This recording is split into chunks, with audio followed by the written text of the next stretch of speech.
அது என்னன்னா அந்த வேர்ட்ஸே ரொம்ப தப்பு. ஆக்டிவ், ஹைப்பர் ஆக்டிவ், ஒருத்தரை பார்த்து இப்படி சொல்றதுங்கிறதே இந்த மெடிக்கல் டேர்ம்ஸ் நம்ம தெரியாமல் பயன்படுத்துகிறோம். ஆக்சுவலாக அந்த வேர்டோட அர்த்தமே வேறு. இந்த பையன் ஒரு 8 வயசு பையனோட இயல்போட இருக்கான். இப்போ என்னன்னா ஒரு பையன் எப்படி அப்பா தூங்கிட்டு இருக்காரு, எத்தனை பேர் நம்ம அப்பா தூங்கிட்டு இருக்க நேரத்தில் வெளில போய் விளையாண்டு வந்திருப்போம். அப்பா எந்திரிக்கிறதுக்குள்ள மலை மேலே ஏறலான்னு ஏறின பையனுக்கு இறங்க தெரியல, அதனால அப்பாவுக்கு கூப்பிட்றாங்க, இல்லை எந்திரிக்கிறதுக்குள்ள கீழே வந்திருப்பான். ஸோ அந்த பையன் ஹைப்பரெல்லாம் எதுவும் பண்ணல, அப்பாவுக்கு தெரியாமல் பண்ணலான்னு ட்ரை பண்ணான், அவ்வளோதான். அதுக்கப்புறம் சிகரெட் விடலான்னு கேட்டான், விட முடியாதுன்னு சொன்னார் அப்பா. அப்புறம் ப்ராமிஸ் பண்ணார், ஓகேன்னு அக்செப்ட் பண்ணான். அப்புறம் ஏமாத்திரம் நீ ஏமாத்திர இல்லை, ஓகே பண்ண அட்லீஸ்ட் ஸ்கிரிப்டாக எக்ஸ்டெண்ட் பண்ணேன்னு ஒன்று, அவ்வளோதானே தவிர இதில் எங்கே அந்த பையன் அப்நார்மலாக பிஹேவ் பண்ணாலும் யோசிச்சு பாருங்க.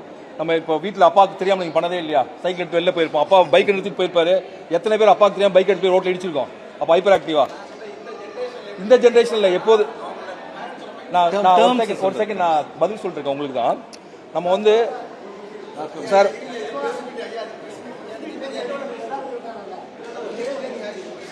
ஒரு நிமிஷம். ஸோ அதை வந்து இப்போ நான் என்ன சொல்கிறேன்னா, வீட்டில் வெளியில் எடுத்துட்டு போன பைக் எடுத்து போய் இடிச்சு அப்போ பசங்க நிறைய பேர் இருக்காங்க நம்ம ஜென்ரேஷனில்.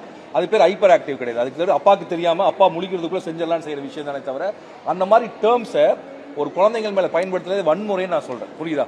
ஓகே.